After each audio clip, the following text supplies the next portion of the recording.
All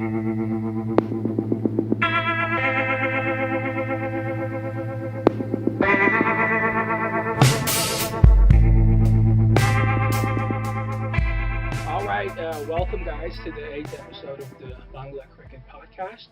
You'll recognize these guys before, Riyad, Mufi. They've been through the journey, but we've got Al Furqaan with us. So I'm really pleased to announce Al Furqaan's presence amongst us. How are you doing, man? I'm doing pretty good. It's good to see all three of you guys. Interestingly, Mufi I've actually met in real life. He's one of, I think, only two, maybe three BC members I've met in real life. Well, I mean, my uncle too, but he's not active anymore on the forums. But so yeah, it's great. It's great to be here and talk to you guys. Yeah, it's a great place to meet new people, like-minded Yeah. people who like Bangladesh cricket. So it's really cool that we're getting to chat on video. So your avatar, your the famous animal avatar. Why don't you just tell us a bit about that? How did you come up with that? How I came up with it. So I think this was back when I think Ian Pont used to post, Coach Pont used to post on BC back in the day, and he was a huge fan of Animal. He was hyping him up, and I think there was a few other. There was another member. I don't know if you guys remember Sohel Bhai. Yeah, Sohel NR, and then he just went as Sohel. So Sohel Bhai, he was a big Animal fan too, and I think he used to actually watch Bangladesh domestic cricket back, in Bangladesh. So. Like I just became a big fan of Animal from there. He was a young kid on the under-19s, and he was, and I was just following his career from there. And he was early on, he was doing really well domestically. Like this guy was he was like the first Bangladesh player that really started hitting hundreds on a regular basis. This is, of course, in National Cricket League. Right. And then, of course, the 2012 under-19 World Cup. He scored more runs than anyone else. He was a leading run scorer in that whole tournament. So. I had a lot of, big hopes for him, but I hadn't actually seen him play till that West Indies series. And that's when we all discovered that he has horrible footwork. And he still managed to score 100 in his second match after his debut. So, he's a young guy. I was hoping that he could seal that other opener spot in the West Indies series especially when he was blitzing Darren Sammy and some of those West Indies pacers. But unfortunately, he wasn't able to maintain that momentum in that series. So yeah, it's great to hype people up. That's what fans are for. Do you think the door's closed for him, or do you think he can make a return to the national side? My honest opinion would probably be that his chances aren't that great, simply because for some reason in the Bangladesh setup, like a player who gets, once the player gets dropped, it generally becomes pretty hard for him to come back. If you look at the core guys on our team now, none of them have ever been dropped. You look at Tamim, never been dropped. Shakib, never been dropped. Mushi was dropped for a very small period of time. And Riyad also, never really been dropped. So, no, I would say Riyad was dropped a couple of times. Actually, yeah, you're right. Yeah. Mufi's right. Yeah, Mufi's right. So Riyad's been dropped a couple of times. But I have a question for you on Animal. So what went wrong? Because you were saying that he had a lot of hype from Pond, from our Sohel Bhai, and a lot of other people that used to watch a lot of our national cricket. So when he also had a very good under-19 World Cup. So I'm talking about in that era of 2011, 2012, and fast forward 2018. So what happened during those 6 years? And do you blame him, or was it BCB, or the coaching, or the staffing? So Animal, I can't really. Since we don't really know the players that well, it's difficult to blame players unless we have some real information. It's pretty apparent that players like Nasir, maybe Sabir, they have some discipline issues. Taskin also, taking lots of selfies. I was a huge fan of Taskin also, by the way. Most of you, Mufi will remember, I got into some tips with him on my Facebook page a couple of years ago. But the other players, we don't know as much about them. So I would assume, you should probably assume that they're working hard, that they're disciplined players. So then the issue becomes that either A, they were never good enough to begin with, or B, maybe they were, but our infrastructure isn't sufficient to develop players in the proper way. So with, maybe developmental tours, A-team tours, things like that. So I so it's difficult to pinpoint exactly for any specific player with Anamu, but one of the things was his footwork was poor, and his strike rate was pretty poor as an opening batsman. I mean, he had a good temperament to stay at the wicket and score runs, but if you play out that many deliveries, you should have a higher strike rate by the time you get dismissed finally. Otherwise, you just kind of wasted deliveries. So. Right. Hopefully I that'll. mean, I asked the question because he was the cream of the crop from that batch after Absolutely. Shakib, after Nasir, and if he was the most hyped player, and if he went wrong, and now he can't even get a spot in the team, and if we don't address this issue, it's gonna happen to the next batch. Now the newer batch that are coming in, you see Shantos are coming in, or Sef or Peanut Ghosh, those people are coming in. So if people like Anamul, who has been turned as the best young player, if we can sustain that, how can you make sure that the next batch can achieve? Is that a question for me or for? Yeah, it's a question Okay. and also concern. Concern. I understand. Well, I'm going to look at it in a slightly different way. I'm going to say if Anamul was the cream of the crop, and he's not now good enough to make our 11 or even maybe the 15, if someone says he shouldn't even be in the squad, which I would have a hard time arguing against that. Then I would say, well, that's not bad because that means we at least have players who are better than him, and some of them are new players. So there are some young players in the squad. Now this is another point that probably we might be talking about, that the young players are not stepping up. They're not doing their job. But I would slightly disagree with that notion that there's more competition. There is no competition though. The animals competing with either Shomo, who has been dropped, or either Shabir or Leeton. So those players are competing for one spot. It's not one is doing better than the other one. But I would ask Rinat because he's been quiet for some time. So what do you think on this?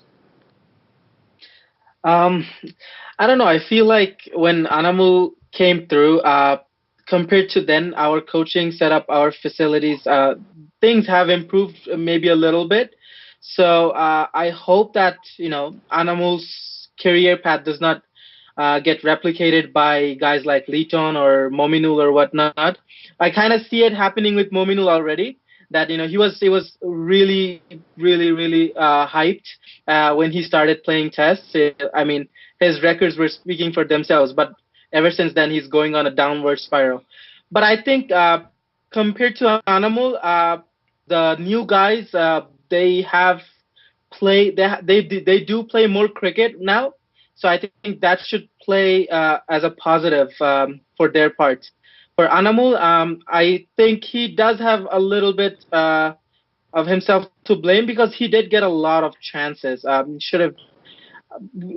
He should have utilized his chances a little bit better.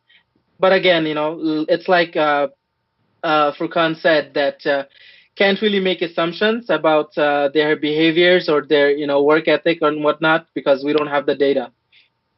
Yeah. Yeah, exactly. I think as for Animal, he should get more chances though, and here's why I say this. So I was looking up Mushrik's stats on they have this advanced tool on ESPN Cricket Info that lets you play with different years or whatever. And guess what his average was for the first 40 innings he played. For the ODIs, or are you talking about test? The ODIs, the first 40. I was in the mid-20s. 22, maybe 23? 23, something like that? It was maybe even lower. It was 19. Okay. It was 19, okay. But soon after that, what you saw was with every year, it kept going up 1 point. So it was 20 the next year. It was 21 the next year. Literally. This is what happened. But we have a lot of players in the setup now who didn't even get to play 40 matches yet. And yet they have averages higher than that. So I mean, that was then, this is now. It's competitive now. Right. So this is what we've come down to. So I think it's important to keep that perspective once in a while. The problem with that is, though, when you say that Mushi was scoring at, let's say, an average of 19, his competitor was someone like Pilot. His entire career, he wasn't averaging a lot better. So, who do you drop Mushfiq for at that point? Like Diman Ghosh was gone, who was the next available replacement. So Mushfiq didn't really have that, competition. But now when you look at someone like Anamu, we can easily switch around players. There are more guys that, that are performing in the domestic. So that's probably why Anamu doesn't get a lot of chances. And But another even thing then, is the primary role for Mushfiq was keeping, right? But the primary role for Anamul is just batsman. So there is correct. also the dual responsibility. That's a good point. Only thing is, he's not the best keeper either. So, But as Rinat said, the competition was Dhiman Ghosh was the only, and I think Mitun was not even, he was quite young at that time also. No. So probably right, Dhiman Ghosh was right, the only right. No, keeper at absolutely. that time. I'm not trying to demonize him. In fact, I was going to propose a practical solution for this. So, I think we can agree that we have keeper problems in the team. We can rely on Mushfiq. It, it depends on the format, I would say. I mean, for tests, definitely. And I think the board and the selection committee is solving it as we speak. Like, I think Leeton has been keeping for most of the games now. So that's a start. For ODIs, I don't know. I feel like uh, if there's a keeper who can be an average contributor, then there's a spot up for grabs. But if not, then we cannot afford to take another keeper because Mushfiq's keeping in ODIs or T20s is not exactly as bad as it is in tests. Well, I think his keeping's improved in limited overs, and also I think keeping is probably less important in limited overs because chances will come. So if you miss a stumping, you might get another chance in a couple of overs. And it's true. Any time a missed opportunity, a missed catch, a missed stumping, it could end up costing you the game. But I think in one day cricket, I guess it's not as important. So I think that a lot of teams you might actually see that maybe their better wicket keeper is their test keeper, and then the other Right. one maybe for like England they have Bairstow who's their keeper for tests, but they have I think Butler's their keeper in their ODI team, even though both of them are maybe playing in both formats. I mean Butler just started playing in tests though, but so Mushfi as a white ball wicket keeper, I'm satisfied with that right now. Like even 2 years ago he was pretty bad all around, but that Sri Lanka series in 2017, I think, was when he really felt the heat on him as a keeper. And his ODI keeping actually got pretty good. Like he had some really nice runouts in one of the games against Sri Lanka in 2017, that tour, in ODIs. And since then, he's done a fairly decent job. I think after he lost his captaincy, I feel like he has more freedom now. So his batting got better, and I think his keeping, as to a point, also has improved. So I think it was a lot of pressure on him, captaincy, being the best batsman of the team at that time, and also keeping. It does seem though that he doesn't want to give up his gloves. Like that's a decision he's made. And if that's so, why isn't he secure with his batting? Because he has improved as a batsman. Like, what would you say? Well, Oh, okay. Is this for me? Okay. Go ahead. yeah. So, I do think that he's a stubborn character. You know, we had a little bit of a discussion on one of the threads, Yeah. and I think that he's a very stubborn character, and that's one of those things. Sometimes you can look at it as a negative.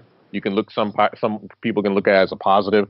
That he's very persistent, etc. Whatever. So I don't think any orders from higher up have come to tell him let's take his gloves away like they did in the test team. The test team, they were like, you're much more valuable as a top order batsman, so you should bat in the top five, preferably the top four. He actually, I think, on a recent interview, I think it was maybe on Daily Star, Dhaka Tribune, he said that he wants to bat at number four. I think in the test lineup, maybe in ODIs too. I think, and I think that's the best spot for him because he's our most technically sound batsman. I would say, by a mile, and so I think that him batting at number four is perfect for him. Even maybe batting at three if we have a problem at three. But right now, I mean, I guess Animal is or Momino, sorry, is the three in tests. So Right, and it looks. I Like, mean, Go if ahead. we look at our team, and I think if we look at the weak links at the top, I think Mushfiq's and his keeping or his batting position is not even in the top three. Our top concern should be that our young players are not stepping up in any format. Talk fighting us, about yeah, young players not stepping up, and a second opener. But are you giving which him is those which is chances? a young player, right? Yeah. We have. I think Shomo and Are both you Anamol had enough chances in the last. Shomo has been playing since the 2015 World Cup. That's when he came into the scene. So he had a good 2 years, and then even after that, he had a year of chances, and he could not capitalize on that. Anamol started, I think, prior to 2015 World Cup, and he has been in the scene for at least 5 or 6 years. One good innings here and there, but I don't think either of them has cemented their position. but Mufi, I'm sorry, Rina, I know you have something to say about this. We'll come back to it. No, But no, but no. Go ahead. Shomo hasn't even played 40 games. So again, it's that thing about the perspective. And how do we know that his form is not gonna reverse and go upwards again? Because he needs a certain amount of games. Same goes for Animal, by the way, which is why I was kind of sticking to that topic. These guys, we honestly, can we really brush them aside? No, I mean we have Don't they not. I need? mean that's why Shomo came back. And the Animal came back after a couple of months, couple of tours. But I don't think either of them has been quite successful or has impressed anyone, either the fans or the coach. And none of us can say with confidence that they can be an equal partner to Kamim. Right. And let me say this about both Shomo and Anamol. I mean, 40 games is not a lot of games. I understand that, especially since, Shomo's had a great start to his career. But the problem is that his issues, his deficiencies are visible. Like, it's so obvious right now, right? And, unless he fixes that, you can give him another 40 games and still not going to make a difference, right? I mean, he, like us four can set him up in a game, and we will probably get him out. Like, we will know what kind of fielding to place, and what to ball to him, and there's a good chance we'll get him out. Like, it's that obvious, right? Same with Animal. Animal's technical deficiency, it's obvious, it's valid, right? And even when he came back this time, it did not look like he actually worked on it. So you could give him another 40 games, it's not going to make a difference, right? But if they go back and if they're willing to work hard and actually fix it, we have a betting consultant who is pretty credible. And if they're willing to go back, if they do actually fix some of their mistakes and their issues and flaws, then yeah, I think they won't need to be persistent. We won't even need to be patient with them. Like, they'll automatically perform the next time they get selected. I think you're right on that. Something just doesn't pass the eye test, like they say, and he just doesn't seem in shape right now. We touched upon the three spot just a little bit, so let me go back to that. And this is for you, Furqaan. It looks like it's going to be Mominal, from what I hear, from I read from Quick Info and Craig Buzz. They're really propping him up to take Right. that position. Your thoughts on that? I'm a big Momino fan. I don't know though if he's going to be suited for ODIs. I did think that right before he was dropped, he was doing fairly well. It was around 2014 in the Asia Cup. He was doing fairly well as an ODI batsman. He was batting at 3. He was, just starting to get in the groove, and then I don't know what happened. I guess what happened. So after the Asia Cup, we had that we played that series against India at home. It was they basically sent their A team, and then they beat us 2-0. And then after that, we had basically 2014 was a disaster year. It ended a bunch of careers. Abdur Razak never came back except for that test match earlier this year. So I think that I think Momino was a victim of that, as being like, okay, he was like the least performing player. So he got cut after 2014, and he just hasn't been able to, claw back into the side. As for him coming back at number 3, they had given it to Shakib, like the number 3 spot in ODIs recently, and I think might as well just stick to that because it's been working well for us. I didn't think that Shakib was responsible enough or even had the technique enough to bat at 3 before, but he's done well so far, and and his whole career he's batted very well without proper batting technique. So I mean, I don't think that should be a reason to hold him back now. So I would like to see Shakib continuing at number 3, at least through the next World Cup. Now, if he's injured or gets surgery on his finger and he's out for the Asia Cup, that would be a different story, and we'd have to then maybe look at Momil batting at 3 for the Asia Cup. But what do you think, Rinat? Well, I think for Asia Cup, which is actually a pretty important event and it's a pretty tough competition for us, if we are replacing a senior, it should be by another senior. I think if Shakib's away, then Mushfiq should come in and take that role temporarily, because I don't know if Mominul, who hasn't played this format for the longest time, I don't know if it's fair to put him at the toughest spot right away, especially when I've been looking at his Dhaka Premier League records. Hasn't been anything extraordinary to be honest. So if it was up to me, I would actually suggest Mushfiq take up the role. But again, I hope that Shakib seriously reconsiders making his surgery. If possible, I would delay it because the next 2 series he could easily be gone for, and we would have so many players that we could possibly put at the number 3. We could experiment. Yeah, I feel like if he hasn't gotten his surgery done now, because he went to Hajj, so he's probably just now getting back, maybe.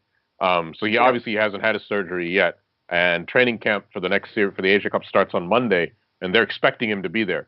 If he hasn't, then and it's not too much of a bother, and and his doctor tells him that it's not gonna be like a permanent injury or anything like that, then might as well play the Asia Cup and then get the surgery done after. We're not going to need him for Zimbabwe, and we won't need him for the West Indies series at home either. Well, I mean, I would hope not. You never know what happens with Bangladesh, but I don't want to see Mominul in there as well, but I have a feeling that might be the case because the BCB president, Babun, he was saying before that Shakib has to be there.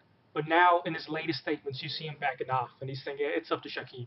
And Shakib being Shakib, he could leave anytime he wants to, but whenever he feels like it. And if that does end up happening, I think they're preparing him. Like releasing all these press statements and telling. I think I read something that says Shakib might not go for the surgery right now, so it'll be after the Asia Cup. And going back to Mominul, as Rinat said, his Dhaka League scores are not that convincing. And similar to that, the Ireland tour, he had one good game. He scored 180 odds, something, with a very high strike rate. But other than that, I looked up the scores. He didn't have a lot of other, 50s or centuries. So he had one good score. And knowing Ireland A team in a small ground, 180, it's a good score, but it doesn't say a lot. So in fact, I would say Mithun actually was more consistent than him. Right. To be very honest, so even though I wouldn't suggest bringing back Mithun, but then I think he was more consistent. So if we are basing it strictly on that series for selection, I would rather see Mominul scoring a couple of 70s or 80s rather than just 180. One big score, and no score for the other couple of games. Yeah. So I'm still not convinced or sold on him yet. Yeah, I would definitely agree with Rinat. I would put Mushi at 3, but then the issue is that who replaces Mushi in the lineup? Like, he'd be batting at 4, so probably the obvious choice would probably be Riyadh. Riyadh bats at 4, but if Shakib's out, there's still a guy you have to put in there, and he's got to be a dual-purpose guy that can bowl 10 overs. Exactly. Like, it's not easy to replace someone like Shakib. He's one of those players that is quite irreplaceable at this point. So someone who's going to bowl you 10 overs, someone who's going to come bat at number 3. Yeah. That's when the youngsters come in, right? The Mossadegh Hussain. Right. So I think an equal replacement for Shakib. I mean, there's no equal replacement for Shakib. The closest one possible is, I would think, Mossadegh. Right. So Rinat, I'm going to give you 2 options to replace Shakib in the Asia Cup or any other ODI series. If you had 2, what do you think about either having Mehdi Miraz, promote him to bat at number 5, or Mossadegh? Which one would you choose? Who would you pick? This is a question for Rowie, actually. Oh, okay. Yeah, Rowie, sorry to go cut ahead. them, yeah. Great. I wanted to answer that actually. Okay. So I want to go with Mossadegh simply because he's played more games. He knows what it feels like. He's got the locker room experience by now. He's been with the other senior guys more so. I think Miraz has more games than Mossadegh. Correct me if I'm wrong. If you include tests and ODIs, I would say Miraz probably has more caps. Yeah. So Mossadegh has more in ODIs now. Mossadegh has more ODI caps. I was Mhm. talking about ODI. Okay. So yeah, I think based based upon that he's played more games and he's good. He's proven himself as a batsman, but as a bowler as well. He's had those games where he had those low economy rates, like under four with 2 or 3 Mhm. wickets, and those are good. We'll take that. Mhm. Miraz, I think he gets too excited, and this is not just me saying. I think I read an interview somewhere. Right. Joshi, Yeah, Sunil it's Joshi still was saying Joshi. the same thing. Yeah, right. He was saying that he gets too hyped up, and I think it's true. And again, I think Mhm. perspective's important. The guys who's been in there, I want to reward them. I don't want to yank them off. I want to make sure they stay in there and keep giving them these chances because hey, why should Mushfiqur and Riyadh just get the benefit of doubt when it came to that era when Mhm. Riyadh pointed this out when the in the ICL Exodus era, a bunch of players left, and so there was less Mhm. competition, and those guys got an extended run, and they benefited from it. You can't say that they didn't. They used their Mhm. experience, and their average kept going up. So anyone who's been in the setup already, I want to see them try it. And I'm a fan of Musadik. I can hype him easily. I was a fan of Nasir Hussain too, but hey, I mean the door is open for these guys. They just have to prove themselves in the domestic leagues. Musadik's done that.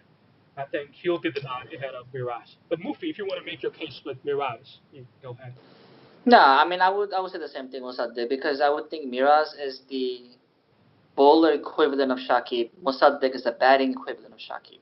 Right. So if we combine Miraz and Mosaddeq, we get Sakib Al Hasan, basically. But I I'm mean, gonna say that Miraz, I think, has the potential to be the batting and bowling equivalent of Shakib. So I would actually I might be like, you know what, it's the Asia Cup. Let's promote Miraz to bat at number 5 and I see would how have, he does. but lately I don't know if you have seen Miraz batting. It looks like Yeah. he can't even hold a bat. Is he a batsman? So yeah, I would. exactly. Like he bats like a not even a lower order batsman, but he bats like he is number 11. Yeah. Well, he's still very young, and I wouldn't say he bats totally like an 11, but I would say I'd like to give him a little bit more exposure, a little bit more responsibility in maybe a low key series. Like, okay, well, maybe against Zimbabwe then, and see how he does. Um, in the Zimbabwe series that's coming up, because that'll be right after the Asia Cup, and Shakib will probably be out with this yes. I mean, we surgery. have to think long term. I mean, we have to think about these players, give them more exposures. Mhm. But as of now, if Sakib is gone, and eventually when he'll be gone in 5 to 6 years, we have to think about who can replace him. So at this point, if we think about bowling, it's Miraz. If it's batting, either Mosaddeq. And maybe, Yeah. I don't know, maybe a wild card would be Ariful. Maybe we can try with Ariful and fit him in this number 6 or number 7 in the playing 11 somehow. Well, Rita, let me ask you, how do you feel about Shanto? Like, do you think it's time for Shanto maybe to get a go? Like, I really wanted him to bat at like maybe number 3, in the ODI team. What do you think about that, Rina? I would think right after the Asia Cup it would be an ideal time for Shanto to come in. Not at Asia Cup. Yeah, I would, yeah, I would give him all the 6 games against West Indies and Zimbabwe, and play him at one spot, either number At 3 which or spot? at 4. Which spot? At 3 or 4, not But lower 3 than is 4. taken. Anything I mean, higher. yeah, yeah. So we're assuming Shakib is not going to be Shakib, there. we're assuming Shakib is not going to be there. So Okay. it's going to be at 3 or 4. So if he bats at 3 in the absence of Shakib, when Shakib comes back, he bats at 4, and then Mushfiq and Riyadh can easily bat number 5 and 6. That would work out. So yeah, I think he should be closing in, but perhaps not the Asia Cup. Right. I agree. I think that's very fair. Asia Cup, at least for Bangladesh, for us, it's going to be an important tournament. There's going to be a lot of pressure. It's probably. I mean, that's even probably personally, I'm extremely excited about the Asia Cup, and this is Oh for yeah, me, yeah. I other than the World Cup, which is next year, this is probably the most important series for Bangladesh. Right. yeah, I would. And for the listeners, just so you know, we will have a podcast about a more detailed podcast about the cup once all the squads get released. But right now, Right. none of the Yeah. 5 teams have released their squads yet, so we can't Yeah. get into that. But yeah, I'm really excited as well. It's going to be what do you call it? A very crunch type of series. Like we have one game against Sri Lanka, gotta win that. Got one against Afghanistan. We gotta win both. We gotta win both. The thing we is can't that take our like chances. the top 5 teams, they can all win a game against the other 4 teams on their day. So it's going to be probably the most competitive Asia Cup in the history of Asia Cups. Yeah, so, and that's a good thing. And it's gonna be even better because technically for every single team it's gonna be on a neutral ground, right? No one will actually have a solid advantage. Pakistan maybe to a certain extent. But other than that, no one has a clear advantage. So this is why it's gonna be on skills and experience alone. It's not gonna be a home advantage for anyone. Yeah. Does anybody know who's broadcasting it in the US or in North America? I don't think Willow's gonna be broadcasting, but they usually do. Where Pakistan is concerned, they usually do. Pakistan and Sri Lanka gets pretty good coverage from Willow. Okay, yeah.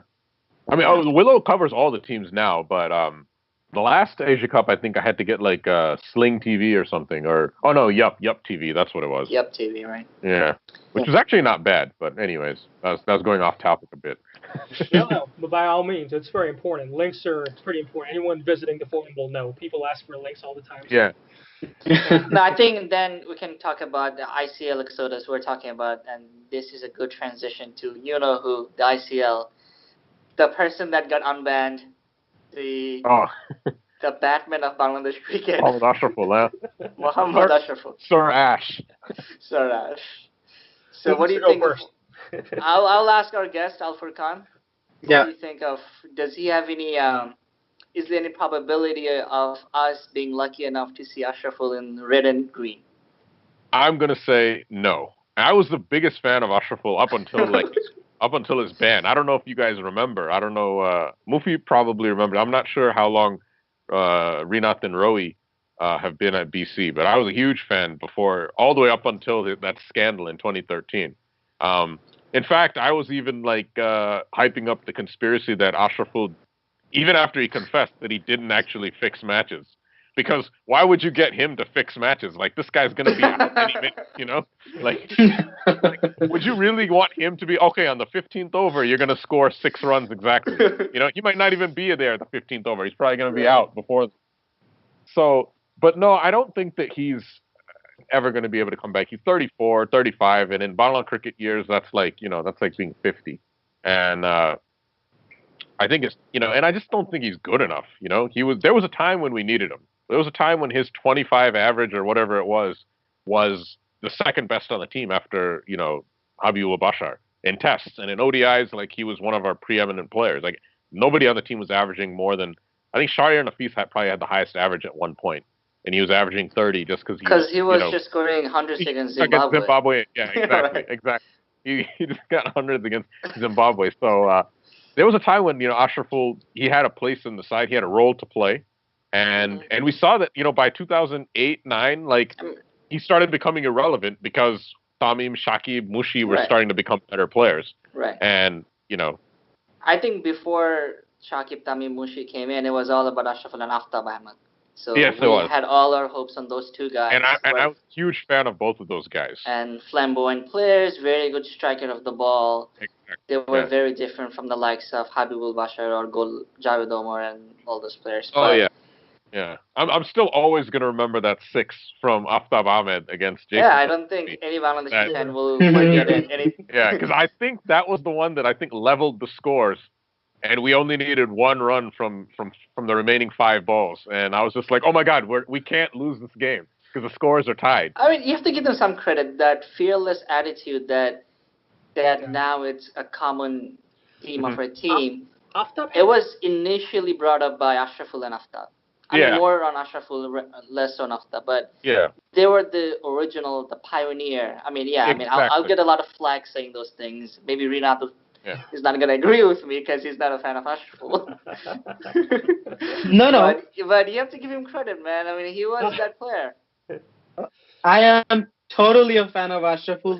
I grew up in the same neighborhood as him. I mean, I still think there's no Bashabu. So no, he actually grew up in Bashavo. He played in the same field as I played growing up. So I I haven't been a hater of him, and I actually think that there is that 1% chance that he may be back for the T20. It's unlikely, but again, I mean, this is a format that we're pretty clueless still. So, he's at even if he doesn't come back, he is gonna put pressure on those other competitors, right? All the youngsters, especially, like they're gonna have that added competition now. I want to see him in next year's BPL. I want to see him very closely and see if it's still the old Ashraful or if it's a new Ashraful 2.0. It's funny because I was reading some of the reports, and it seems like not a lot of teams are keen on picking him because of the tag he has right now. Because one of the owners was saying that, let's just say that we have a bad over. People are going to automatically start assuming that, something's going on, right? Yeah. That's why a lot of franchises are cautious. But having said that, one franchise specifically was very vocal in saying that if he's available for selection, he will be one of the first ones to get picked. I think Ashraful will get picked. I mean, as we I think he'll get picked. I think he'll get picked. Yeah. Start of BPL. I don't want to see him in the national team. I don't want to see him in the national team. Not just because of his age, but also I don't think he's good enough. But also because of that tag. I mean, you can call me biased as well, just in case that he was fixing. But let's say he has a very good BPL, and as Rina said, our T20, we don't have a clue yet of how to play T20, and he has an amazing tournament. He scores a lot of runs. Then maybe, just maybe, he should be given a chance. I mean, there's a lot of ifs. I still wouldn't want him. I mean, I'm not sure how good the BPL's quality is if you do well. I mean, the other point though is that that's the only domestic T20 that we have. So you have to you have to pick on based on that. And I would say pick a young player, pick a player with potential to go play 10 years, 15 years, etc. But that's just me though. That's my personal opinion. I always vote for like younger players. Unless he's a well-established old player like Shakib or something like that, I wouldn't want the Shakib, Tamim, Mushi. I want these guys to play till they're 40 if they can. Most likely they won't, but Okay, two things. First, I don't want to hang him for the spot fixing. Why? Because I think he got caught. I think there are other players. Seriously, this is what I believe. You don't have to agree. I believe there are others doing it who are spot fixing. It's just that Ashraful got caught. So I'm not going to use that to judge him or whatever.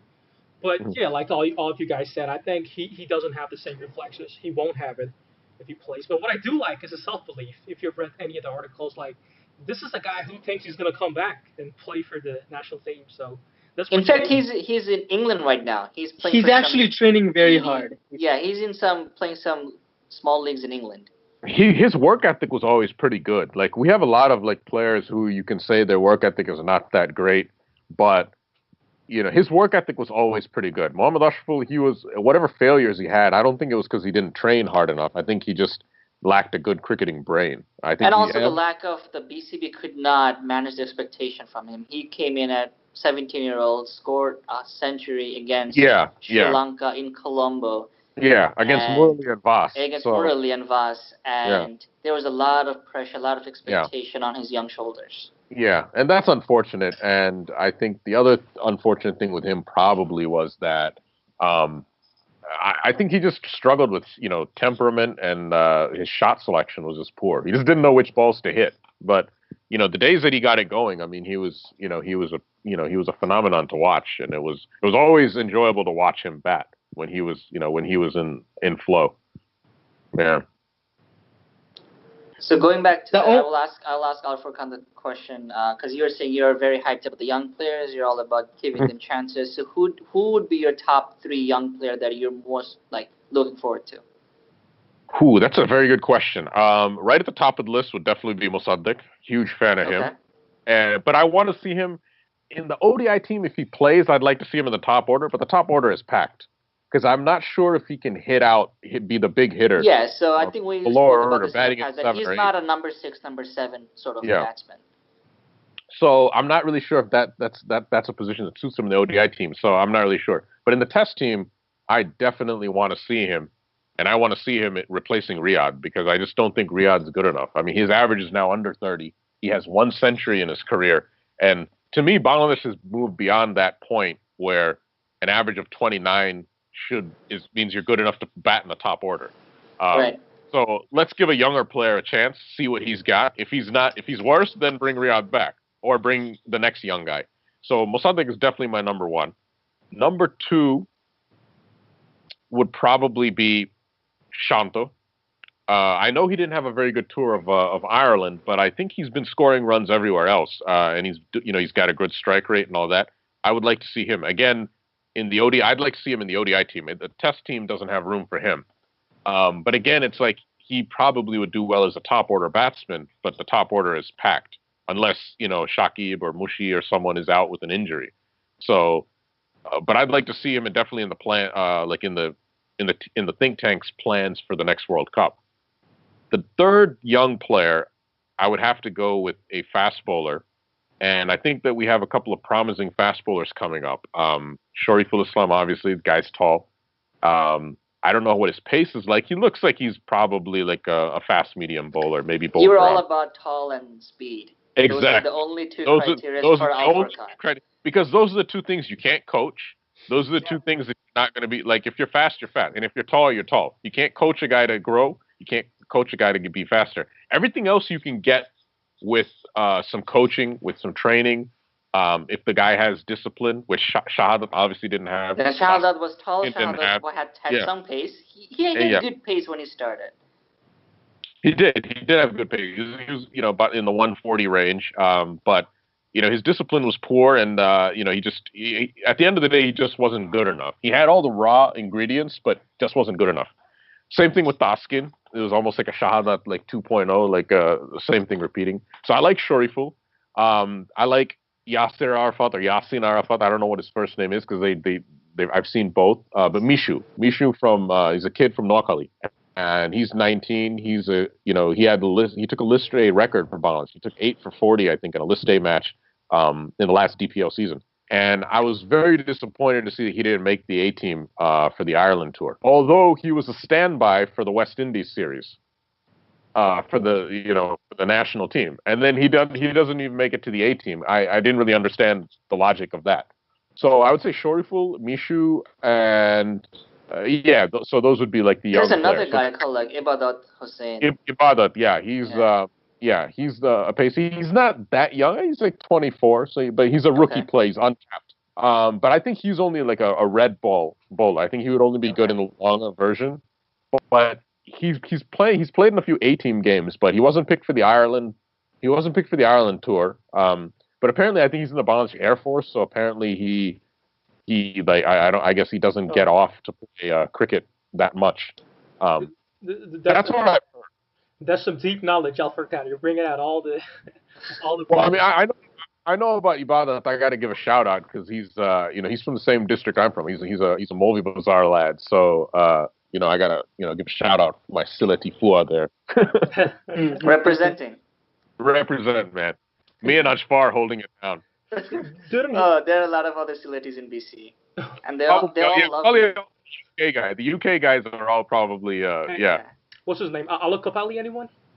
He's from Sylhet, right? Yeah, he is. He's from Sylhet, right? Yeah.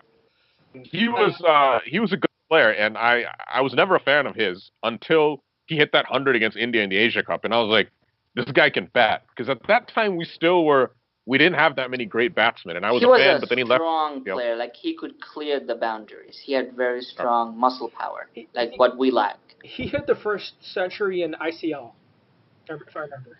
It was 60 balls, 100. Okay, It's pretty good. I don't remember if yeah. Dhaka Warriors, right? Was it Dhaka Warriors? Dhaka Warriors, I watched all the games. It was fun. Furqaan, did I hear you mention Abu Hyderani? Did you mention him? Or?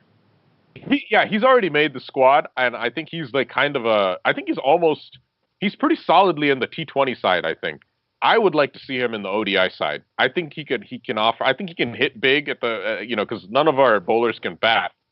But I would like to see him in the ODI side as well, especially considering the next World Cup's going to be in England. You might need to play, and Mash likes his fast bowlers. He might play four quicks in a game at the World Cup. So I would like to see Abu Hyderani get a chance in the Zimbabwe West Indies series, if not the Asia Cup.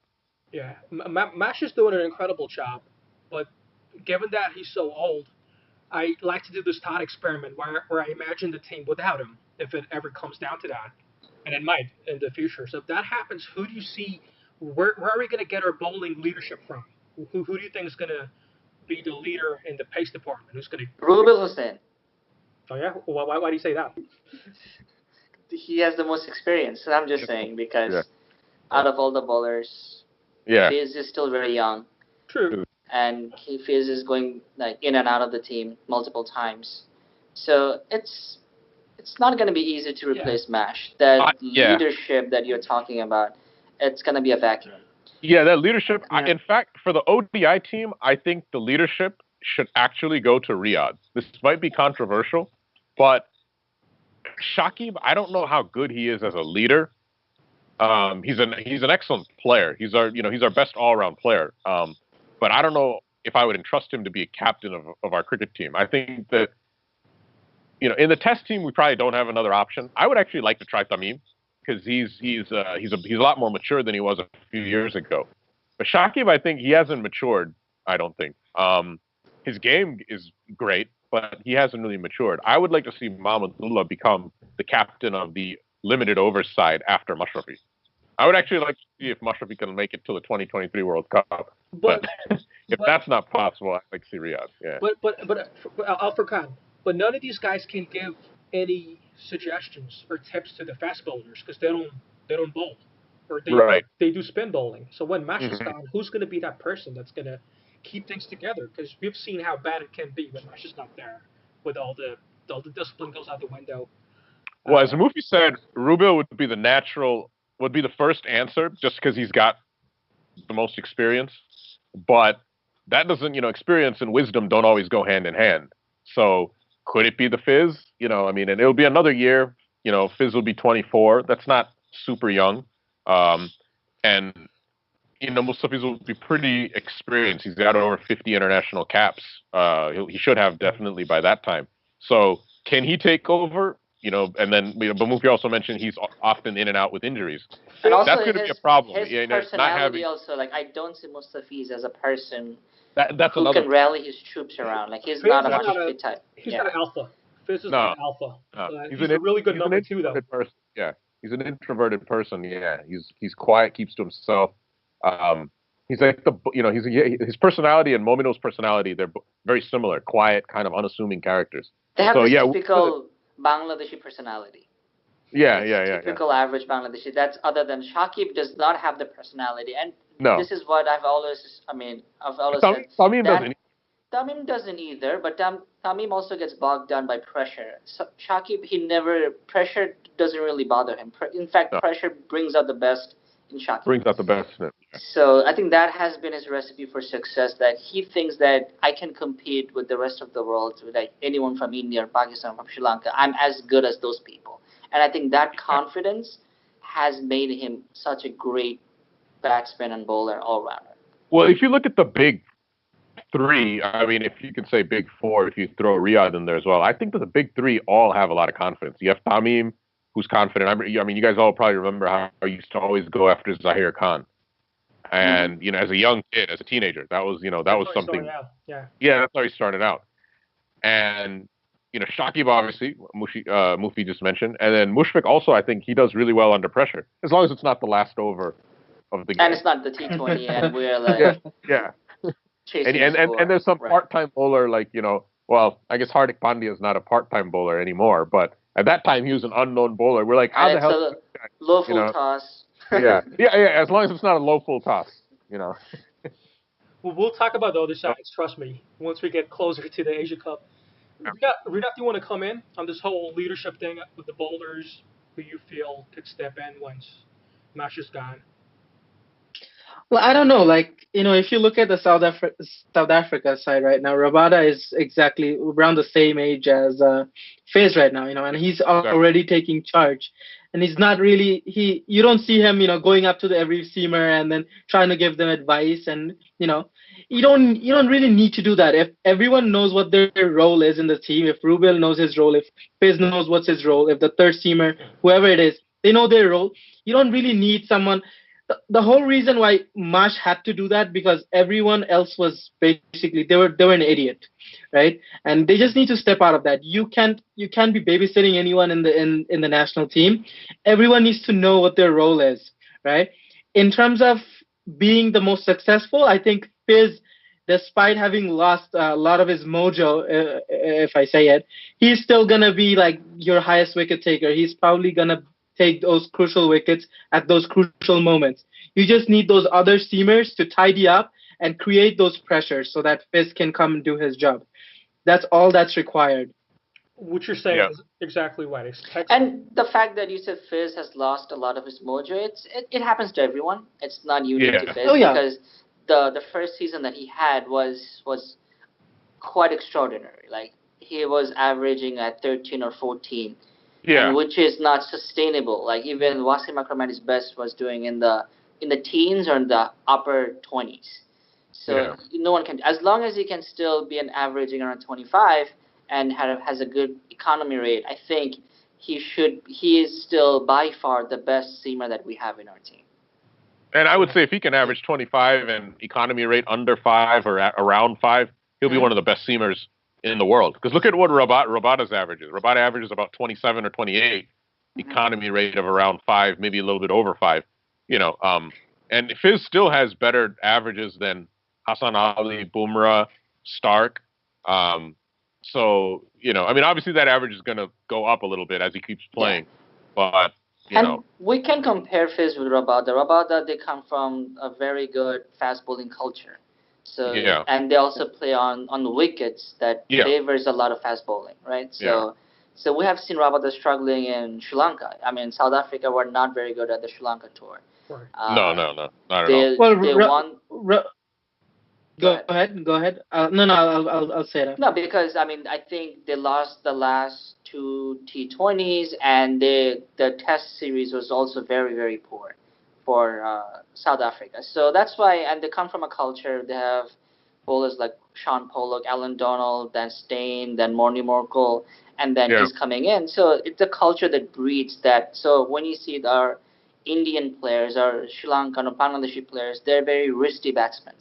Players like Rohit Sharma or our batsmen. So that's the culture of the team is like that. So we're gonna have better batsmen. South Africa, New Zealand will have better fast bowlers. Yeah, I was just gonna say that, and even on basically attributes, Rabada and Mustafiz are completely different bowlers. Rabada is more of a new ball bowler. Mustafiz is not. He's actually like even when he started at his peak, he was picking up wickets on his second and third spell and onwards, right? Right. Rabada Right. is sort of the guy who will strike on his first spell. His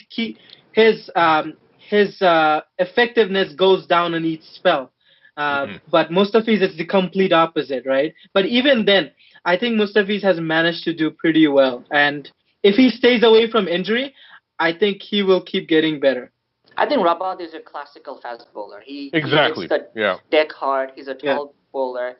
In our team, Taskin is probably going to be comparable to Rabada the way, but Taskin is all he does is he tries to emulate Rabada or any of the bowlers, but he doesn't get in results. So Yeah. Fizz is a completely different type of bowler. Exactly. Yeah. So they're not comparable. Yeah. Right. I mean, they can have their own styles. That's Right, exactly. not That's an what issue. cricket, yeah. But like Rinath was saying, there's a lack of ownership.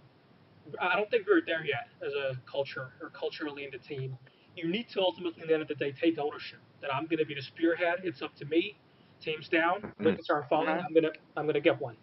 So I don't know if Chris can do that if he has that type of personality, but he might. Who knows? If you give him that type of mantle, maybe it's good for him. The best will come out of him when the. I think we're expecting a lot from him. As long as he performs, he gets wickets, we should be happy for him now. Yeah.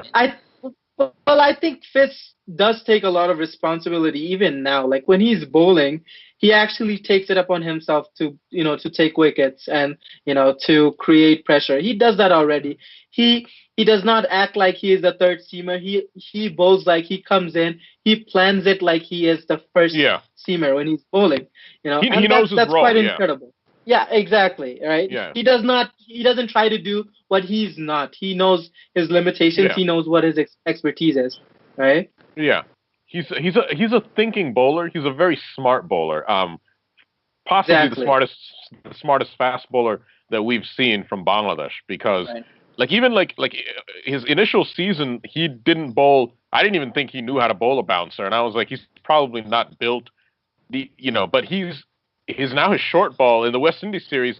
I think in one of the T20s, I think in the very last one, Mufi, I think you were there live. I think all of Fizz's wickets were from short balls, and so In the he was, second T20, right? So he got or it four was the second wickets, T20. Yeah, and those are fast Because bouncers. he knew. Yeah. No, because he knew, right? That West Indian batsmen, they Mhm. don't like bounce. Like we have seen that with Pollard, we have seen that with Andre Russell, with a lot of different batsmen. They're just power hitters, they're pinch hitters, right? You bowl them at their slots. Even Yorkers, like they can dig it out. They have a strong bottom hand. They can still clear the field. Bouncers, it bothers them, and that's exactly what he was doing. Exactly. Like if you see like maybe like Shahadat or Taskin, if they bowl a bouncer and get a wicket, it was like it was accidental, or it was like okay, he shouldn't have played that shot.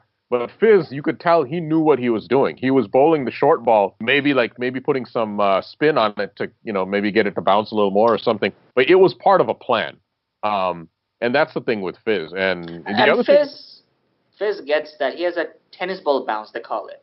exactly, yeah, it is, yeah. And I think he does it because it's actually a cutter. I think he bowls like this, bouncer that's also a cutter, and then maybe like some kind of top spin or back spin or something. I don't know what it is, but he does get the ball to bounce on certain surfaces. But I think the other thing that I wanted to say was kind of lost my train of thought here, so I'll let someone else go. No. I think that. So we've been talking about pace for a little bit. What do you guys think of the spin situation? Are we good going into Asia Cup before that with what we have right now, which is we're not shaking his head. Yeah. No, I I don't think we have a proper spinner in our team yet. I mean, our spinners, even at their best, like I said it before, they don't have any variation. They're not smart bowlers. And against any opposition, in any condition which is not exactly a minefield, they're gonna struggle. And part of the reason being we have not had a spin coach for the longest time. I know Sunil Joshi is here now, but that whole period where guys like Miraz was developing, Opu was on his development stage, Ghazi, we did not have a proper spin coach, and I think that's part of the reason why our spinners are very average. They rely on conditions. If the condition doesn't suit them, they struggle. And the UAE, if it's what it's supposed to be like, it's going to be like a batting wicket. It's going to be lots of runs. So in those conditions, against teams that are actually very good against spin, I don't know how effective they will be. I think it also stems from our culture. Traditionally, our role of the spinners has been to contain the batsmen. Exactly. And contain them and until the batsman makes a mistake and they gift the wickets. So that's why we don't see a lot of really those true spinners. The ones that we have right now, most of them are, of course, like Shakib, Abdul Razak. We have an army of left-armers. And the only true spinner is Miraz, and Miraz turns the ball sometime, but he's not a classical off-spinner like Ashwin would be, or other. Well, he's got a classical action, as opposed to Ashwin, yeah. But he doesn't turn as much. He probably doesn't turn it as much, yeah. I mean, he gets a turning pitch, he can really turn the ball. And I feel like he plays as a spinner that he tries to contain the batsman rather than picking up the wickets. And I think that has been the problem for our culture, spinning culture. And that's also in our Dhaka League as well, because the spinners come in very early on and they try to keep the batsman quiet. And the batsman, obviously, the quality of our Dhaka League is also not that great. The batsman gets out sooner than later. But that's not the same with the international cricket. So I think it's going to take a lot of change. I think part of the reason that's part of the reason why Riyad doesn't bowl too much, because Riyad, if you look at it, he's actually a better turner than Miraz from what I have seen, right? Mm-hmm. But then he is not exactly an economical bowler. Like he would bowl you some short pitch deliveries and they would get cleared. But that's probably why they don't bowl him that much, because they don't want someone. They would rather have someone with better economy than a higher probability of taking wicket, because from whenever I see Riyadh, like even when I see him bowling in CPL and in PSL and whatnot, he actually turns it a lot. But then that tells me that in our setup, in our management, turn is not something that's encouraged. It's the accuracy and it's that military bowling that's encouraged more. Yeah, I think that would be the case. I think out of our spinners, I would say probably Miraz probably is the most aggressive. He flights the ball a little bit, attempts to try to get the ball to turn, maybe deceive the batsman through flight.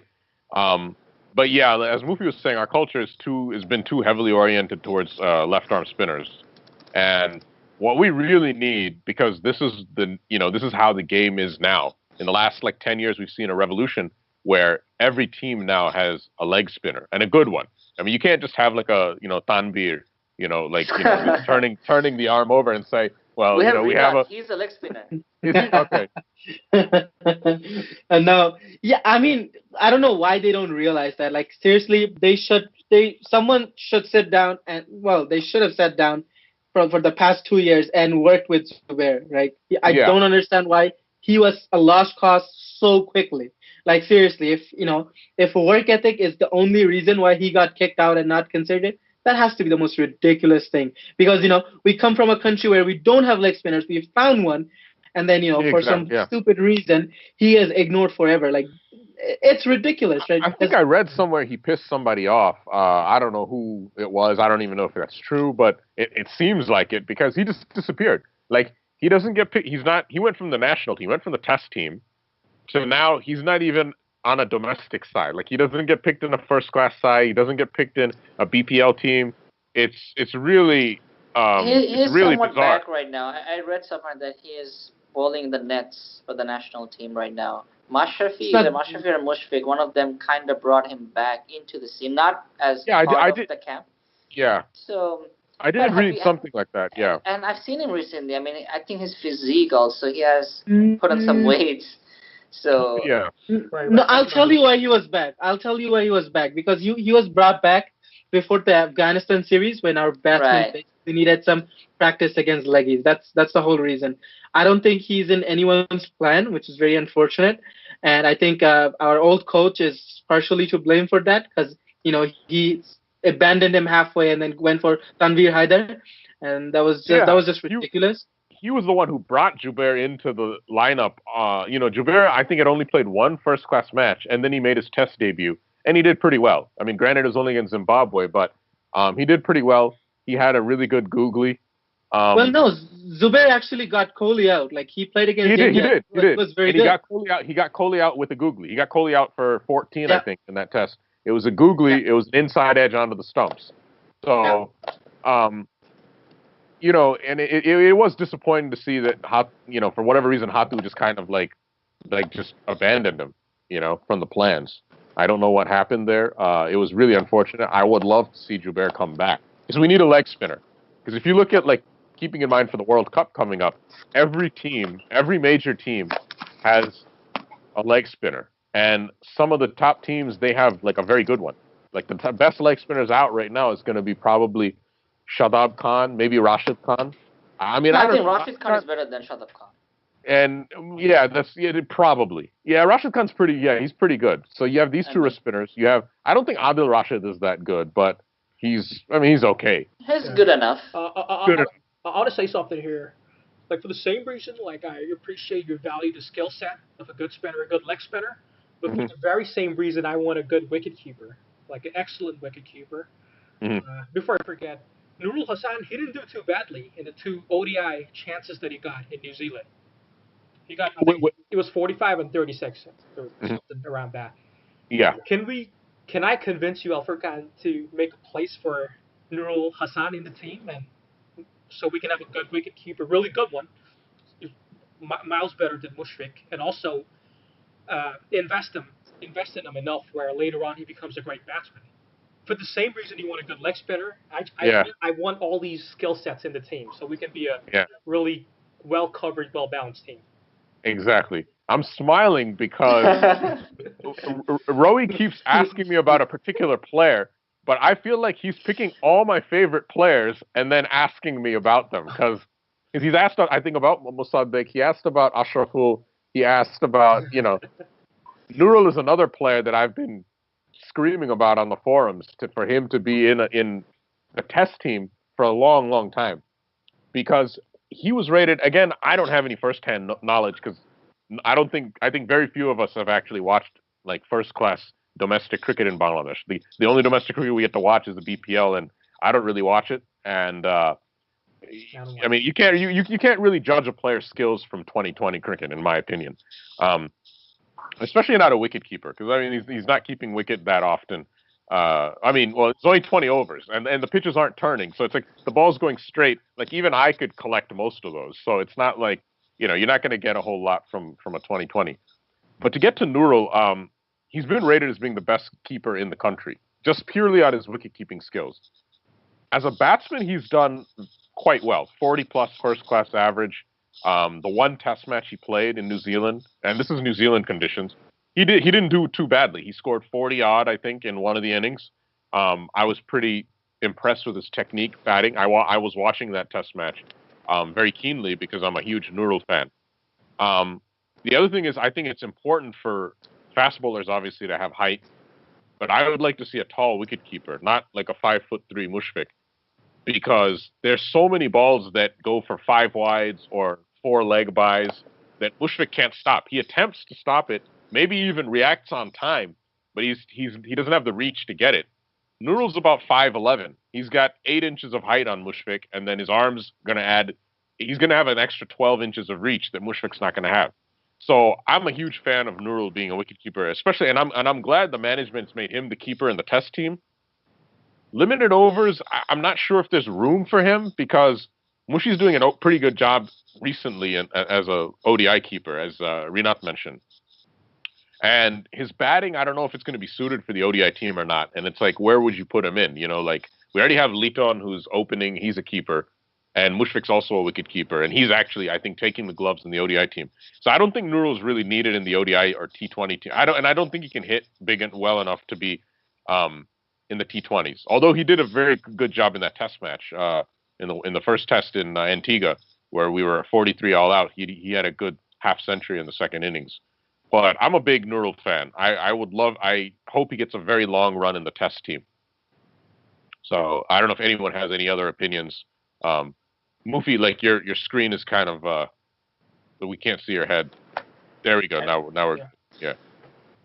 I think going back to this question is in the ODIs, I think Mushfiq is doing a very good job, and if his wicket keeping is not up to the par, then we have Liton Dash, and Liton, I think in the absence of Anamul and Shomma, he will be the second opener in the team. Same thing with T20. He had a decent T20 series. The last game he played really well. So on those short formats, we have Liton if we need to replace Mushfiq. But I wouldn't go with Nurul at this point. I think let's stick with Mushfiq. Let's not make any drastic change in our team. So as of now, I think it's okay. What about in the test team, though, Mufi? Would you have Nurul as the wicketkeeper in the test team? In the last test series, he was the first choice wicketkeeper. I would want to give, because we also have to think about the second opener beside Tamim. So we still have not confirmed that spot. So Imrul, I don't want to go back to Imrul for. I don't either. Position. I mean, I think we should if we have to, but I would really prefer not to go back to Imrul. So I think Liton, as of now, is also in the plan for the test team, the second opener. I think Liton, as of now, is the opener for all 3 formats. Okay. And he should be given a chance. Your phone's falling again, Mufi. So I think he should be given a chance in all those 3 formats. Nurul, yes, but I'm not that impressed with his bat. He has good wicket-keeping skills, but he scored a 50 in the second. Yeah. He hasn't done badly. He dropped an absolute sitter in the first test match, I think. It was off Abu Jayed, and it was just a nick behind.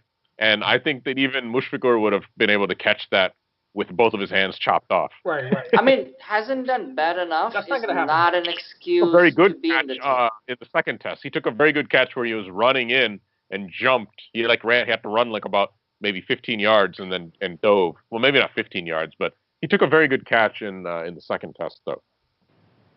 I mean, it's not gonna make a huge difference if Nurul keeps in place of Mushfiq or in place of Liton. So he. The test team, it will. I think in the test team, you have to have your absolute best wicketkeeper, provided that his batting is not sufficiently worse than the other wicketkeeper. But how better is he than Liton in keeping? I think Liton can keep better than Mushfiq, and we can have a better batsman in Liton rather than Nurul. And going to Roy's his statement that he hasn't done bad enough, that's not a good excuse to be in a national team. I agree with you. You need to do good enough to be in the team. I agree with that. So, but I also think Nurul you have to invest, though. You have to invest in the player. Right now we're investing in Liton. I think you should just go on with him. And in the test team, though, Liton is opening, which means he can't keep wicket. And we need another opener. I'm actually satisfied with the test team, minus Riyadh, of course. I would sub Riyadh for Musaddiq, and then I would, I would like to have another fast bowler. Our test team has a lot of flaws because this team has not been doing well, especially away from home. So we have to fix in multiple areas in our test team. So keeping is one of the concerns. So is our fast bowling. I don't think our team is equipped to take 20 wickets in both innings. Our batting cannot consistently score more than 200, which is an average par score in the test. Even to draw, you need to score more than 300. Yeah. So, our test team has a lot of issues. But in the short formats, ODIs, T20s, I think we're good enough for now. Right. Mm-hmm. Absolutely. Don't want to get too much into the Asia Cup, but just want to say this. What do you think should be our strategy? Should we aim for a particular score? Because we have a tendency to play to the level of the opposition, and that can get us into some tricky positions whereby we struggle to close the matches, and it's going to be a crunch series, right? We have to win all the games. So, should we go into the matches with a mind frame like we're going to get 300 at least? It's going to be an ODI tournament. If we do that, do you think there are any risks of doing that, or do you agree with me here, Furqaan?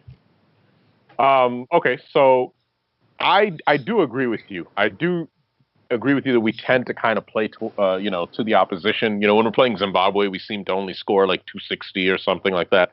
For the Asia Cup, batting has changed over the last few years in ODIs where bigger and bigger totals are being scored. And I think that one of the weak spots that we have in our team is that we don't have explosive enough openers to really take advantage of that first power play. So all too often we'll be 37 for 1 after 10 overs. We'll still end up getting to 280, but that was where we should have gotten 310, 320 instead of 280. And those 30 runs, 40 runs could really mean the difference between winning and losing. So I would like to see, and the most explosive opener we had in recent times is Shomo Sharkar. So he's been in bad form. So I really want to see Shomo Sharkar get back in form and have him opening. Now, since that's not going to happen, obviously, right now, I would like to see Liton take the role of just, going after the bowling in the first 10 overs. If he gets out cheaply, that's fine, because our top 5 is so solid that, we will get a decent total even if that other opener falls. If the pitch is flat, if the pitch is a difficult pitch, then our batting is going to struggle. We're not that good to where we can score big runs even on a tough pitch. But on flat wickets with typical ODI conditions, I think that we can get close to 300 in most games. And excuse me, in most games, if you've seen our recent record, we've been getting 270, 280 regularly with ease.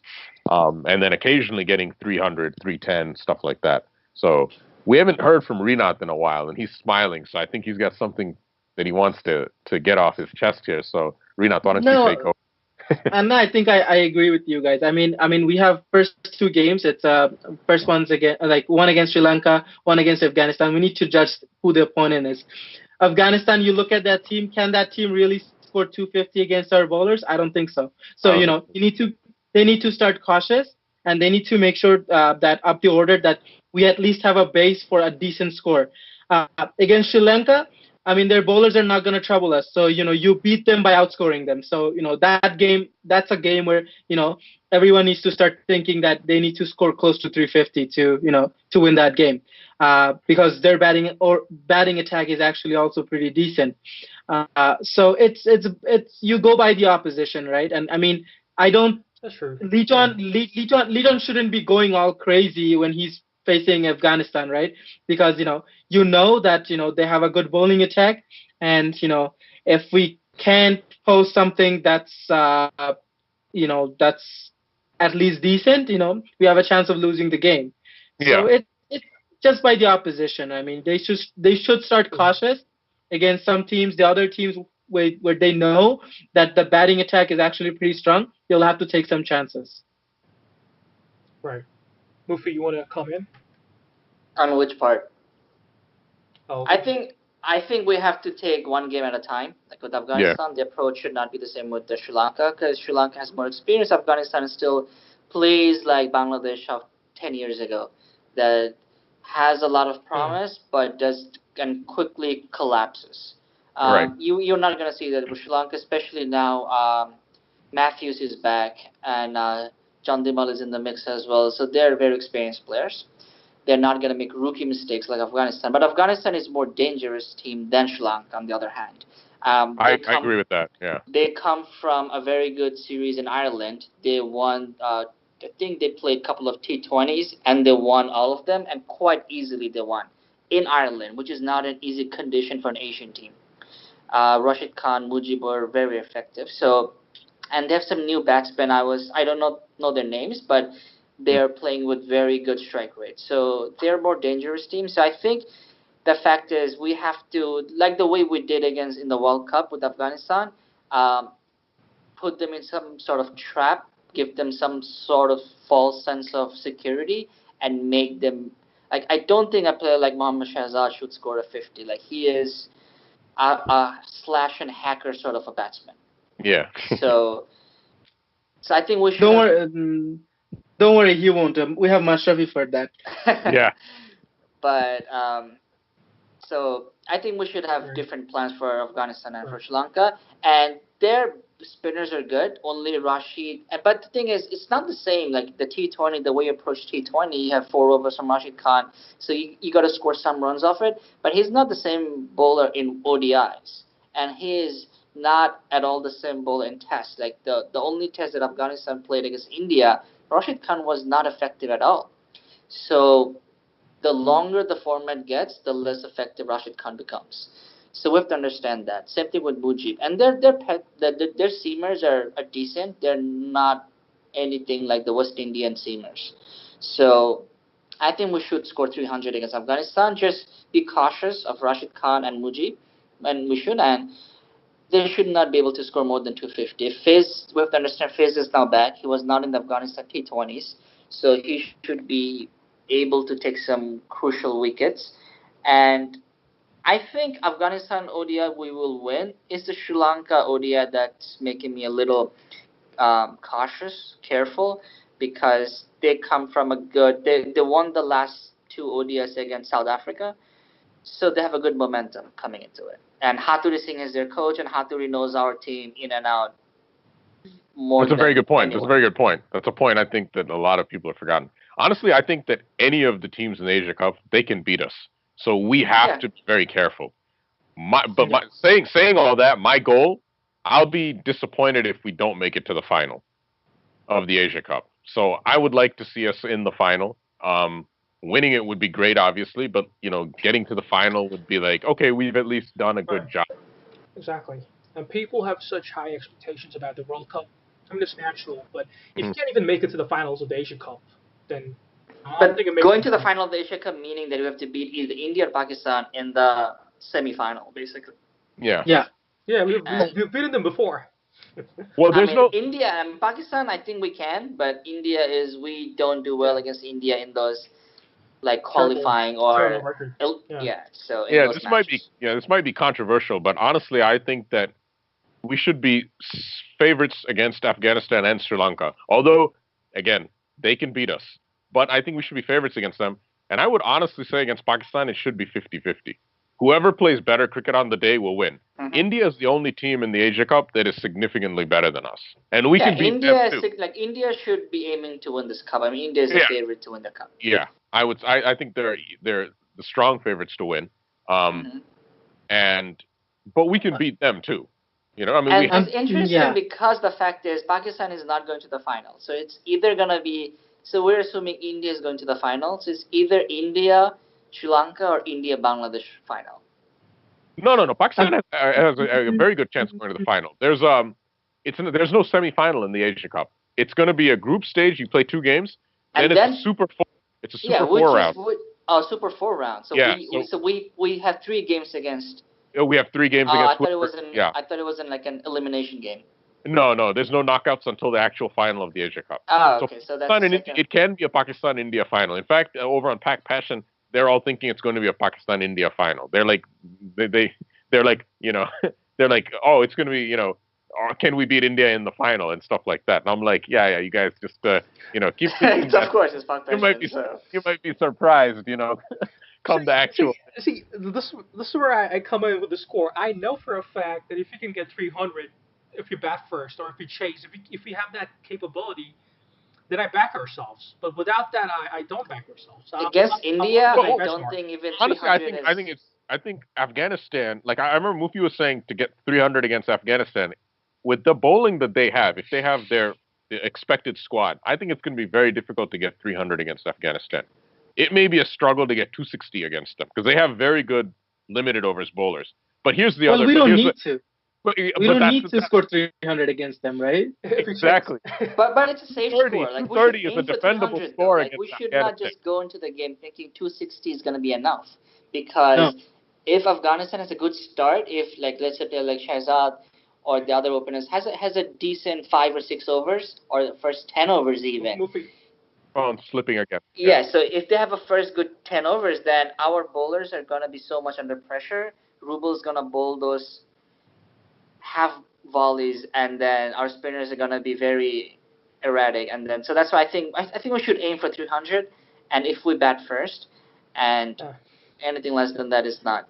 No. Well, it's great to aim for 300, but sometimes you have to realize the pitch, even against a bad bowling team. It depends on the pitch. You may not get to 300. So, and Afghanistan is a very good bowling side. So, you know, and like I said, I think 230 is a defendable score against them because their batting is good for. They're like Bangladesh 10 years ago. Their batting is good for a collapse every game. They can't go through 50 overs against Zimbabwe without collapsing. And you'll see it. They're playing an ODI series against Ireland. You'll see they'll collapse against Ireland, too. They got 3 ODIs coming up. And if they bat 50 overs against Ireland, they're going to have a batting collapse. Now, they might still go on to win the series 3-0, but they'll have a batting collapse somewhere. It might be a top order collapse, 30 for 4, and then a recovery, or it might be they're 180 for 2, and then they're 230 all out. Afghanistan always has a batting collapse for some reason. They're a very poor batting team, in my opinion, and they can still beat us because they beat us when they limited us to 210 at home. They've beaten us at home twice, but I think that if we can, so did Hong Kong, so we can't just go with that. That's true. Hong Kong, but that was a 2020 match. Hong Kong is not yet so far. Yeah. I think it should be. They should start cautiously, and then you reassess after 30 overs, right? I mean, 300 is not a score where it's not that big of a score where you need to start hitting from your first over, right? You could go all slow until your 30th, even 35th, and then you can go after in your last 15, 20 overs, you could make it up. 300 is not a big score. So they should start cautiously. They should create a base and then go for it. Okay. I'm just gonna say this before I forget. We're talking about how Sri Lanka is gonna come hard at us because our coach knows all our tricks and everything and whatnot. In this series, I would actually like to see Mashrafi bat higher, especially against Sri Lanka and if it's required against Afghanistan, especially against Sri Lanka. I would say, he's someone that if we bring him, let's say around 30 to 35th over, he will be more effective than a lot of our batsmen. I mean, you bring him in, just derail their bowling plan, and just get those blows up. I think that's a good idea. Yeah. He did that in the West Indies game, and I think it threw them off their game plan. It worked. And Mashrafi, he's actually like he's a hack. Like there's no doubt about that. Doesn't really have a technique, but then he's still pretty good at it. And I think that if you bring him earlier than expected, it's gonna work against the plan that Sri Lanka would have against us. And the one note I would like to say about India, they will be tired. Let me tell you that. They will be tired after a long England series. So, I don't know. I would actually think that Pakistan might be our hardest opponent.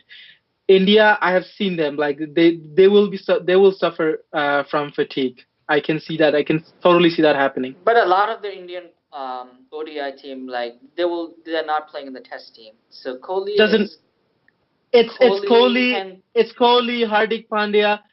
These are the guys that will end up making a difference. And if they're exhausted, it's going to work against them. It's only Dhoni that's not playing. Rohit Sharma is not there. Well, if you look there, the majority of their ODI bowling lineup is not in the tests. Kuldeep Yadav, Yuzvendra Chahal, Bumrah missed the first 2 tests. He came back from an injury. And then Bhuvi is out with an injury. He's probably going to be back for the Asia Cup. So the bowlers will probably be fairly rested. The batsmen, I mean, batting, you shouldn't get that tired batting. But their batting is heavily dependent on Kohli. If you can contain Kohli, which you really can't, you have to get him out early. If we can get him out early, then we have a good chance. And Kohli can play for the entire year. He's still not going to be tired. So yeah, I mean, that guy's as fit as, a fiddle. Right. I still think they have been playing a lot of cricket though, and I think Pakistan's going to be very fresh coming in. Fresh, but India is also the most professional team. They're very professional. No, they are. But Pakistan actually is very professional now. Recent years, their fitness has improved. They're a pretty professional side. They're they're a very professional side now. Yeah, I like this approach from you guys. It's very calculated. You're looking at the opposition, but where I'm coming from, I want us to play our game. I know the only thing that'll be stopping us is really ourselves, just having these low expectations. I don't think 300 is that much, like Riyadh said. Just set yourself up nicely, bat till the 45th over with at least 5 wickets in hand. And we have the type of players like Riyadh who can make a difference in those last 5 overs. Just, have a platform and then get that 300 total, and that's going to set you up to be more a professional side, like we're talking about. Like, I'm also looking at Zimbabwe, and the recently concluded series between Pakistan and Zimbabwe might have been the most one-sided series I've ever seen. That was a total massacre. So my question is, when we play Zimbabwe, are we going to expect the same thing? Or are we going to crush them like that? Or are we going to play to the level of the opposition? So those are the kind of things I'm looking at. I mean, going back to 300, the reason I brought up 300 against Afghanistan is for a small team like Afghanistan, it's a lot of the psychology as well. When they're coming back chasing 300 and chasing 270, there's a big, you have to think about the pressure in their mind. Because think about Bangladesh 10 years ago when we were chasing 300. Even now, like we would start hitting from the very first ball, thinking, "Oh my God, it's 300. We have to hit boundaries in every single ball." That is not the case. Afghanistan is in that mode right now. So if we can cross that 290, 300, they will make stupid mistakes. So it's just to give them back the pressure. All right. We've been going over 90 minutes now. How are you guys doing? Let's call it a. I think we have covered a lot. So thanks again, guys, for joining us. And Furqaan, he has his own podcast, by the way. It's called the Cricket Cast, so you can go and check that out.